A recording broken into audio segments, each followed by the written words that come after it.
కొన్ని గోస్ట్ అకౌంట్లు ఫేక్ అకౌంట్లు పెట్టి సోషల్ మీడియాలో ట్విట్టర్లో ఫేస్బుక్లో ఇన్స్టాగ్రామ్లో వాట్సాప్ గ్రూపులలో కొన్ని ఊరు పేరు లేని తలా తోకా లేని ఆన్లైన్ పేపర్ల పేరిట కేసీఆర్ గారి మీద కేటీఆర్ గారి మీద మా హరీష్ గారి మీద కవిత గారి మీద తర్వాత ఎవరైతే మాట్లాడుతున్నారో చాలా మంది మా నాయకులందరి మీద ఫేక్ న్యూస్ స్ప్రెడ్ చేస్తూ ఉన్నారు. నాకు అందరు తెలుసు, నేను చెప్తా ఉన్నా ఇవాళ మీడియా రికార్డ్ చేసుకోండి మీరు, నేను చెప్తా ఉన్నా నాకు అందరు తెలుసు. రేవంత్ రెడ్డి టీంలో అధికారులు ఎవరో, రేవంత్ రెడ్డి టీంలో ఇవన్నీ నడిపిస్తున్న ఎవరో అందరు తెలుసు నాకు. రేపు మేము అధికారంలోకి వచ్చిన పక్క ఇంకా కొంతమంది ఎవరైతే నేను మాట్లాడేది మీరు వింటున్నారు, మీకు అర్థమవుతుంది, మీరు ఈ ప్రెస్ కాన్ఫరెన్స్ చూస్తున్నారు. నేను చెప్తున్నా కేసీఆర్ కేటీఆర్ హరీష్ అన్న వాళ్ళు మిమ్మల్ని నిడిచిపెట్టినా నేను మిమ్మల్ని నిడిచిపెట్టా. అధికారంలోకి 4 రోజులు వెనక ముందు మేము వచ్చుడు పక్క మిమ్మల్ని నిడిచిపెట్టాం. రాజకీయాలు చేస్తే ఫేర్గా చేసుకుందాం. మీరు అధికార పక్షం, మేము ప్రతిపక్షం. మేము ప్రజల గురించి మాట్లాడతాం, ప్రజా సమస్యల గురించి మాట్లాడతాం. మీరు ప్రజలకు ఏం హామీలు ఇచ్చిర్రో వాటిని మీకు గుర్తు చేసుకుంటూ మేము ప్రజల పక్షాన్ని మాట్లాడతాం.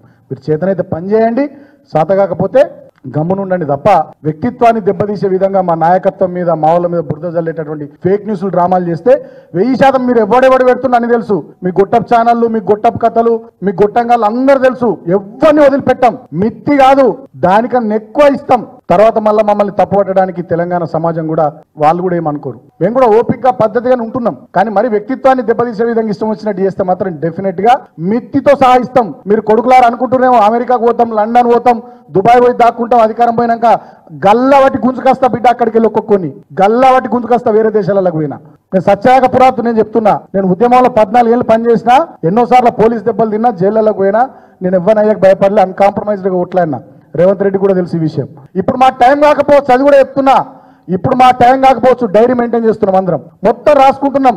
అధికారులు అదేవిధంగా ఈ సోషల్ మీడియా గాళ్ళు అన్ని రాసుకుంటున్నాం, ఎవరిని వదిలిపెట్టాం. ఇష్యూస్ మీద మాట్లాడతాం, ఇష్యూస్ మీద ఫైట్ చేస్తాం. మీరు కూడా ఇష్యూ బేస్డ్గా ఉండుంటారు, నేను కాదంటలేము. కానీ మరీ పిచ్చి పిచ్చి చేస్తే మాత్రం ఊరుకునేది లేదని చెప్పి సందర్భంగా నేను హెచ్చరిస్తా ఉన్నా. ట్విట్టర్లో నేను చూపిస్తాను మీకు, ఒక గోస్ట్ ఐడి క్రియేట్ చేసిరండి ట్విట్టర్లో. దీని పేరు కాపల కుక్క అని కేసీఆర్ గారు బొమ్మ పెట్టిరండి. దాంట్లో ఇష్టం వచ్చినట్టుగా బీఆర్ఎస్ పార్టీ నాయకుల మీద. ఇదేం పద్ధతి నాకు అర్థం కాదు. బీహార్ తరహా, ఉత్తరప్రదేశ్ తరహా రాజకీయాలు తీసుకొద్దాం అనుకుంటున్నారా తెలంగాణలో? సిసిఎస్ లో ఫిర్యాదు చేసిన పోలీసులకు వాళ్ళు పట్టించుకుంటలేరు. సరే పోలీస్ సోదరులు కూడా గమనించాలి, అధికారం ఇవ్వడానికి శాశ్వతం కాదు సోదరులారా. డెఫినెట్ గా మేము వస్తాం.